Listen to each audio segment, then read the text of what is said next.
지난주 목회 데이터 연구소에서 이 교회 내 명목상 기독교인 비율에 대한 조사 발표가 있었습니다. 명목상 기독교인이란 누군가?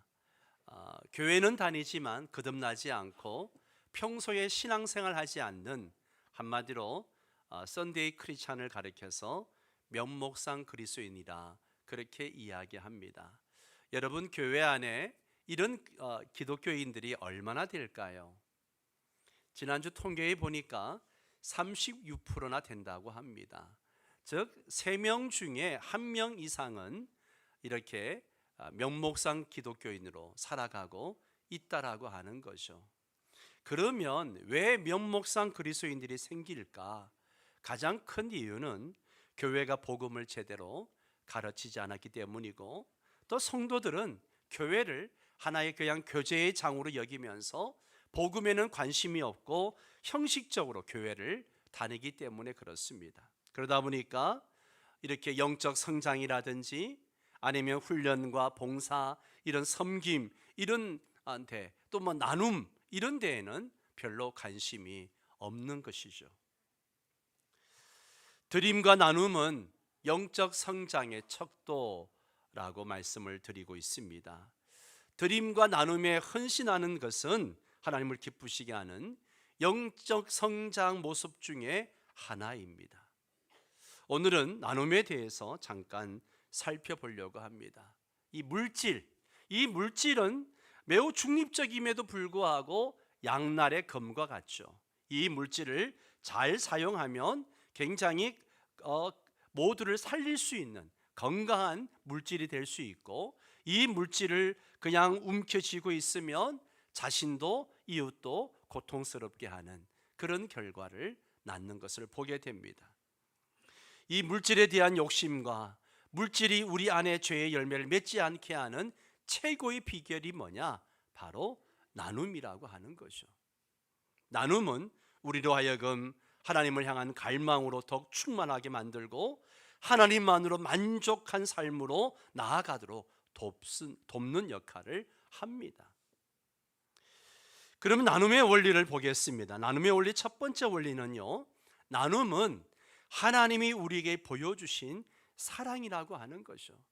하나님이 친히 우리에게 보여주신 사랑, 이게 바로 나눔입니다. 요한복음 3장 16절 말씀, 우리가 너무나 잘 아는 말씀이죠. 하나님이 세상을 이처럼 사랑하사 독생자를 주셨으니 이는 그를 믿는 자마다 멸망하지 않고 영생을 얻게 하려 하십니다. 하나님이 우리를 위해서 아낌없이 주셨습니다. 아낌없이 주셨어요. 남은 것 가운데 일부를 나눠주신 것이 아니라 가장 귀한 것, 가장 소중한 것 전부를 아낌없이 주셨습니다. 나눔에 있어서 가장 중요한 원리는 이 나눔이 바로 이런 사랑에 기초한다는 거죠. 나눔은 사랑에 기초합니다. 사랑하기 때문에 나누는 거예요. 그죠? 사랑하기 때문에 나누는 거예요.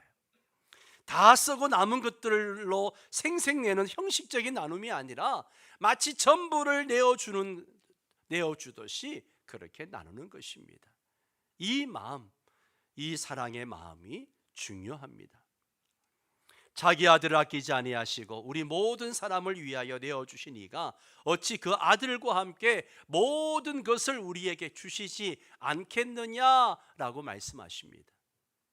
하나님은 아들까지 주시면서 우리를 죄에서 구원하시고 자녀 삼아 주셨습니다. 나눔은 하나님이 우리에게 보여주신 사랑입니다. 두 번째는, 나눔은 하나님이 기뻐하시는 제사라고 말합니다. 나눔을 하나님이 기뻐하시는 제사라고 이야기합니다. 히브리서 13장 16절을 함께 읽습니다. 오직 선을 행함과 서로 나누어 주기를 잊지 말라. 하나님은 이 같은 제사를 기뻐하시느니라. 아멘. 하나님은 나눔을 기뻐하는 제사다라고 말씀하십니다. 하나님은 예배당에 나아가 경건하게 드리는 예배뿐만 아니라 우리 삶 속에서 하나님을 인정하고 선을 행하며 나누는 그 삶의 예배를 하나님은 기뻐하신다는 것이죠. 야고보 기자는 경건을 이렇게 정의를 내립니다. 하나님 아버지 앞에서 정결하고 더러움이 없는 경건은 곧 고아와 가부를 그 환난 중에 돌보고 또 자기를 지켜 새 속에 물들지 아니하는 그것이니라. 하나님 앞에 정결하고 더러움이 없는 경건이 뭐냐? 두 가지라는 거예요. 그거는 어려운 이웃들을 돌보는 것, 두 번째는 내가 새 속에 물들지 않도록 하는 것. 이 두 가지가 하나님 앞에서 경건이다 라고 말하고 있습니다.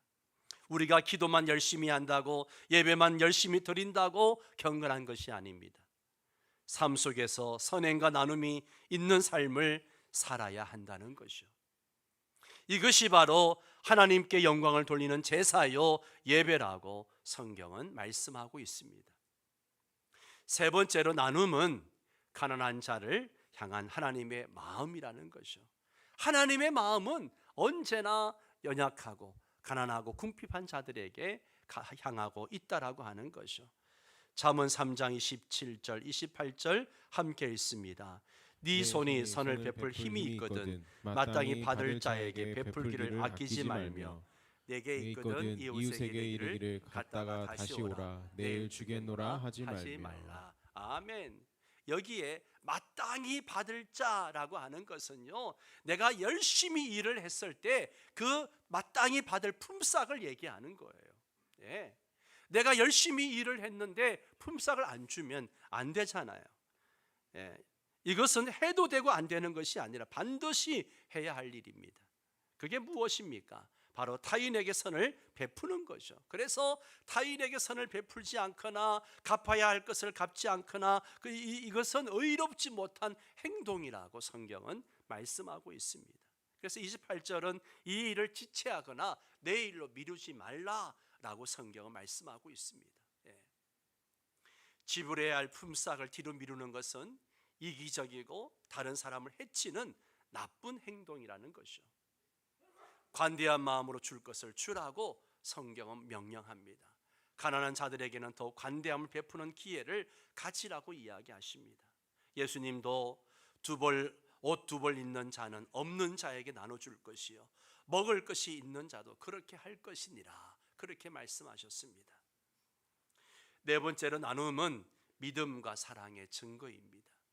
믿음과 사랑의 증거가 뭐냐?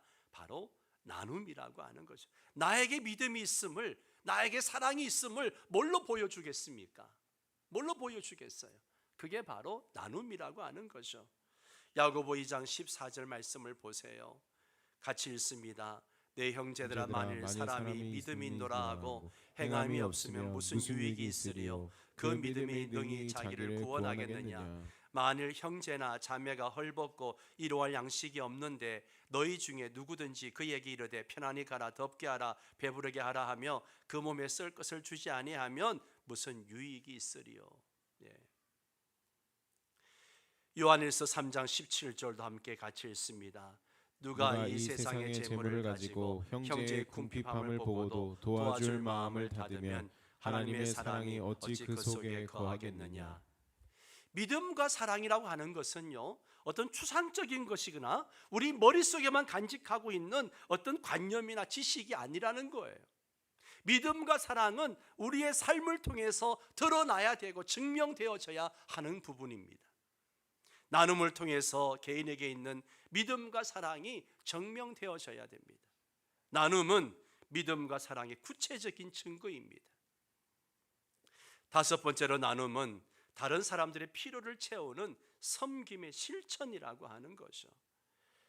초대교회 예루살렘 교회를 보십시오.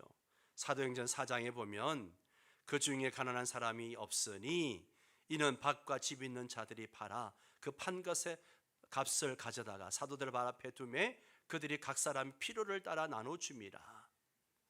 바나바를 비롯해서 교회의 많은 공동체의 성도들이 어려운 성도들을 위해서 필요를 채워주기 위해서 기꺼이 헌신하는 그 모습을 보게 되죠.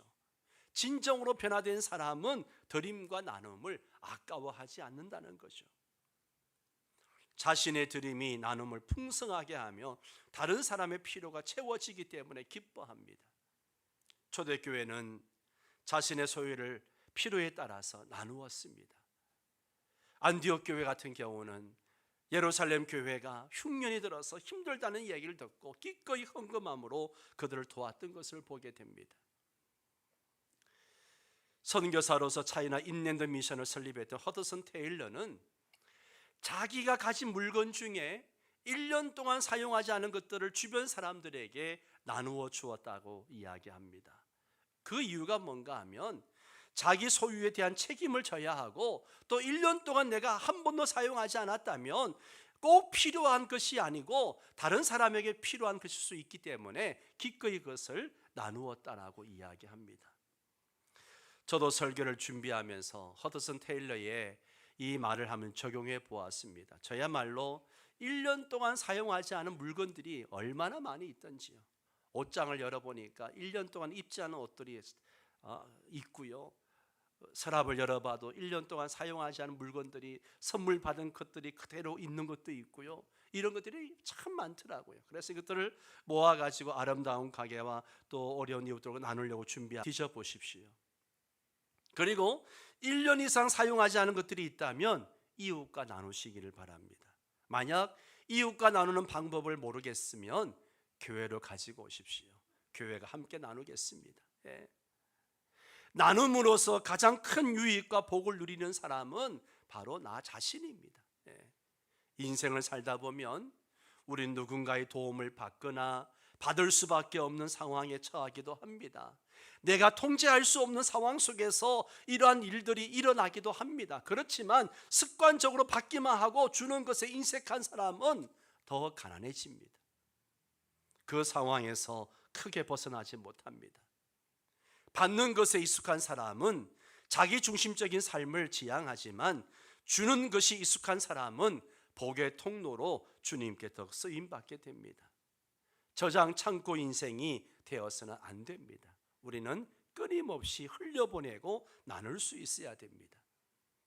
성경은 주는 자가 받는 자보다 복이 있다라고 분명하게 말씀하고 있습니다.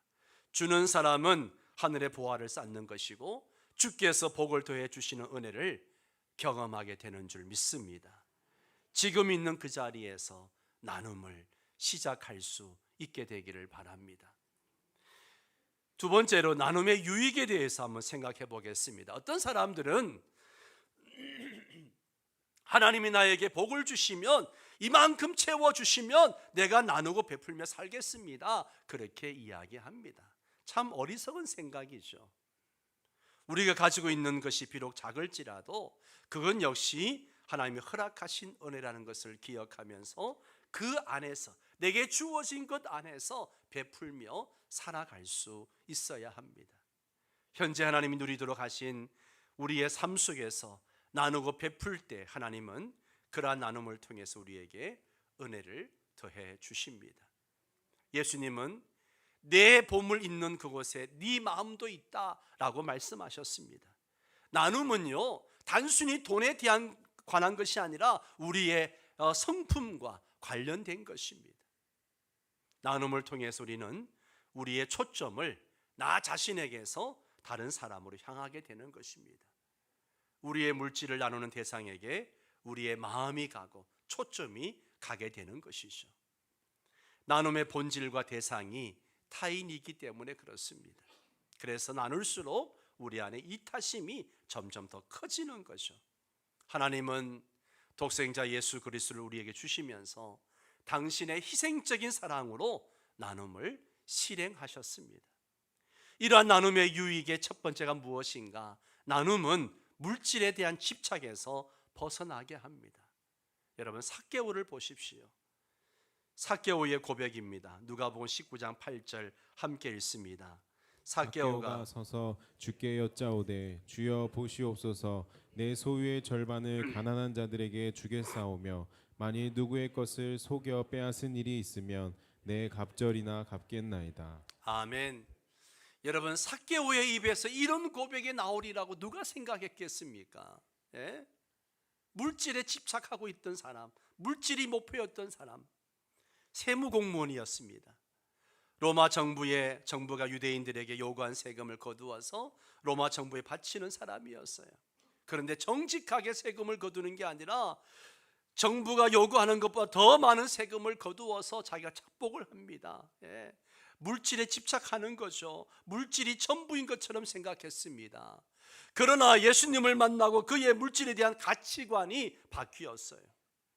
예수님을 만나고 가장 눈에서 띈 변화는 그가 물질을 나누겠다라고 고백한 부분이에요. 제가 나누겠습니다.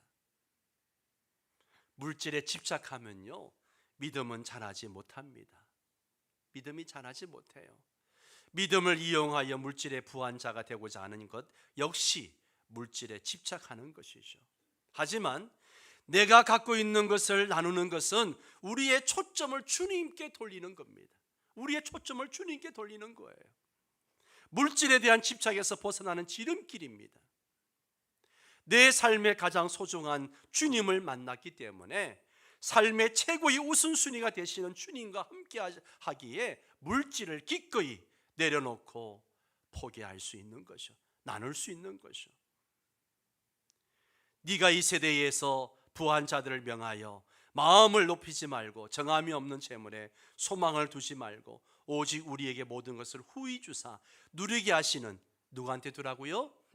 하나님께 두며 선을 행하고 선한 사업을 많이 하고 나누어 주기를 좋아하며 너그러운 자가 되게 하라. 자, 여기 보면 물질을 뭐라고 표현하고 있습니까? 정함이 없는 재물이라고 말하고 있습니다. 정함이 없는 재물. 정함이 없는 재물이라는 게 뭐예요? 불확실한 물질이라는 거예요. 성도는 이렇게 불확실한 물질에 집착하고 그것에 소망을 두며 살 이유가 없다는 것이죠. 그럼에도 불구하고 많은 사람들이 이 불확실한 물질에 소망을 두고 거기에 집착하고 거기에 살아갑니다. 재물에 소망을 두는 어리석은 삶을 치료하는 방법은 후히 나누어 주는 겁니다. 사랑하는 성도 여러분, 나눔은 물질의 문제가 아니라 이 마음의 문제입니다. 우리는 나눔을 이야기하면 항상 이 내 소유에 대한 이야기, 생각을 합니다. 부족하고 없는 것을 이야기합니다. 그러나 여러분, 나눔은 물질의 문제가 아니라 마음의 문제입니다. 물질의 집착에서 벗어날 수 있는 지름길은 나누는 것입니다. 적으면 적은 대로, 많으면 많은 대로 나누면 됩니다. 우리 명성교회는 이웃과 나누려고 많은 노력을 지금까지 하고 있습니다. 그동안 우리는 참 많은 이웃들과 나눔을 했습니다.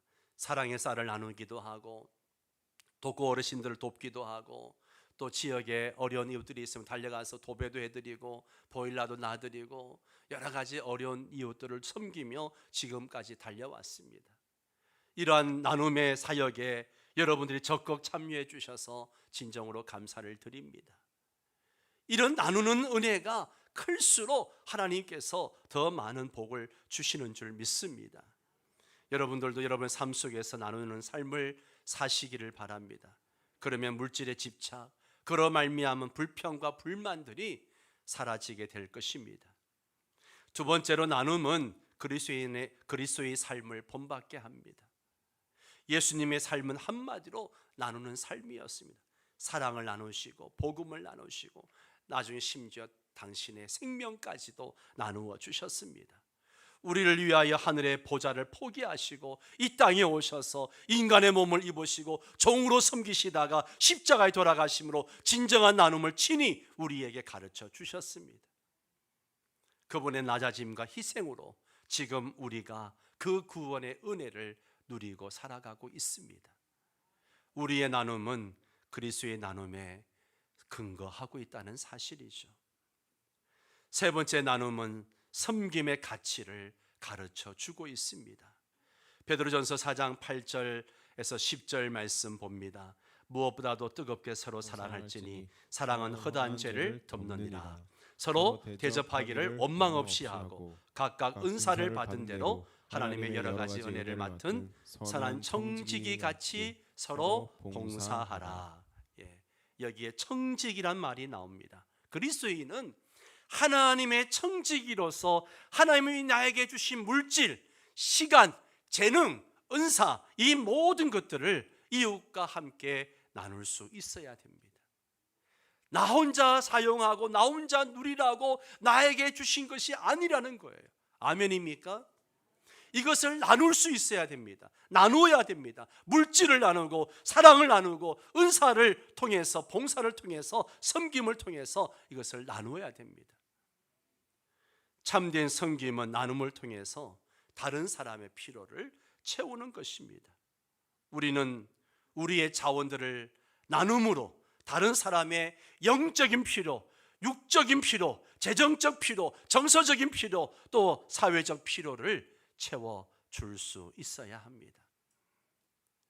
아프리카로 파송된 선교사 헨리 리차드는 원주민들에게 성경을 가르치는 사역을 했습니다. 누가복음 한 권을 선택해 가지고 매일 일정한 분량씩 그 원주민 말로 번역해 가지고 그 누가복음 말씀을 읽어주고 풀이해 주었습니다. 그러다가 어느 날 누가복음 6장 30절 말씀을 이제 가르쳐 줄 차례가 되었어요. 그 내용이 뭔가 하면 무릇 네게 구하는 자에게 주며 네 것을 가져가는 자에게 다시 달라 하지 말라.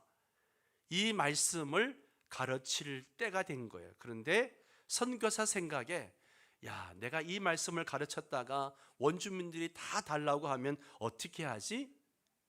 그래서 이 말씀을 그냥 건너뛰었습니다. 그냥 넘어갔어요. 그런데 그 다음부터 마음이 괴롭습니다. 야, 선교사가 말씀을 지 입맛대로 가르치고 싶은 것만 가르치고 이렇게 소홀히 한 것에 대한 죄책감이 들었습니다. 그래서 다시 6장 30절 말씀을 가지고 원주민들에게 가르쳐 주었습니다.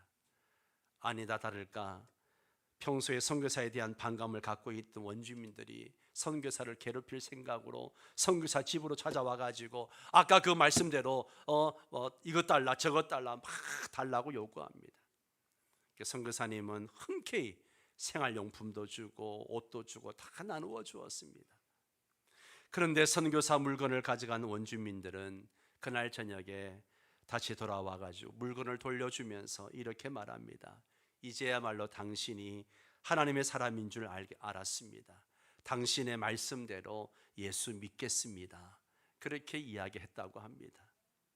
말씀에 순종해서 자기 것을 아끼지 않은 결과 원주민들 마음에 감동을 주었을 뿐만 아니라 문 영혼을 예수님께로 인도하는 놀라운 복을 받았습니다. 하나님의 뜻을 따르고 순종할 때 놀라운 하나님의 역사가 일어나죠. 여러분, 나누면 솔직히 갈등이 생깁니다. 이 리차드 선교사님이 갈등을 했던 것처럼 우리도 나눔을 할 때 갈등이 생깁니다. 저도 막상 나누려고 하면 많은 것을 생각하게 되죠. 얼마 전에 어떤 집사람이 어떤 개척교회 목사님이 사모님이 출산을 해야 되는데 병원비가 없다고 저한테 이야기합니다. 처음에 못 들은 척 했어요. 근데 이게 계속 마음에 남습니다. 야, 개척교회 목사 사모님이 아기를 낳아야 된다는데 돈이 없다는데 그래서 그냥 돈을 보내주었습니다. 그랬더니 어떤 분이 또 이 이야기를 듣고 저한테 목사님 저도 같이 돕겠습니다 하며 저한테 돈을 보내주셨어요. 자기도 같이 돕겠다는 것이 얼마나 감사했는지 몰라요. 또 얼마 전에 또 개척교회 목사님이 어떤 어려움을 당했을 때도 똑같이 그런 갈등이 있었습니다. 그렇지만 도와주고 나면 하나님께 주시는 은혜가 있다는 거죠.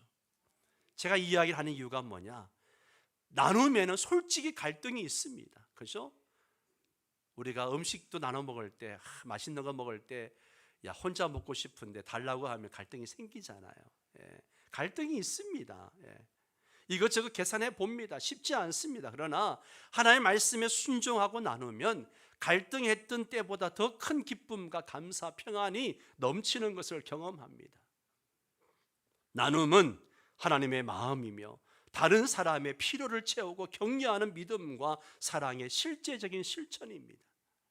나누는 삶은 복 있는 삶이며 우리는 지금 있는 자리에서 나눔을 실천할 수 있어야 됩니다. 유태인들은 어릴 적부터 자녀들에게 이 기부 교육을 시킨다고 합니다. 금요일 저녁이 되면 이제 그들은 안식일 전에 함께 모여서 예배를 드리잖아요. 가정에서 어머니가 양초에 불을 붙이고 또 아버지는 아이들 머리에 손을 얹고 축복 기도를 해줍니다. 어머니가 양초에 불을 붙일 때가 되면 이제 아이들은 한 주간 받은 용돈 중에서 이제 얼마를 구제 상자에다가 반드시 넣습니다. 어려서부터 어려운 사람을 배려하는 나눔 의식을 몸에 익히는 거죠. 그래서 세계 최고의 기부자들의 절반이 유태인이라고 이야기합니다. 세상의 가치 기준이 달라지고 있는 거죠. 누가 최고의 갑부이냐에 관심을 쏟기보다는 누가 이웃과 사회를 위해서 나누고 베푸느냐, 여기에 따라서 존경심을 가진다는 거죠. 디모데전서 6장 18절의 말씀을 다시 보면 선을 행하고 선한 사업을 많이 하고 나누어 주기를 좋아하며 너그러운 자가 되게 하라. 여기에 나누어 주기를 좋아하며 라고 하는 것은 대가 없이 주다, 인색하지 않게 주다, 이런 뜻을 가지고 있습니다. 구제나 자선을 거래 개념으로 접근하는 태도를 버려야 됩니다. 내가 이만큼 나눠줬으니 이만큼 나에게 줘야 된다, 이런 개념이 있어서는 안 된다는 거죠. 소유의 근원이신 하나님께서 주신 것이기에 대가를 바라고 나누는 태도는 바람직하지 못한 것입니다.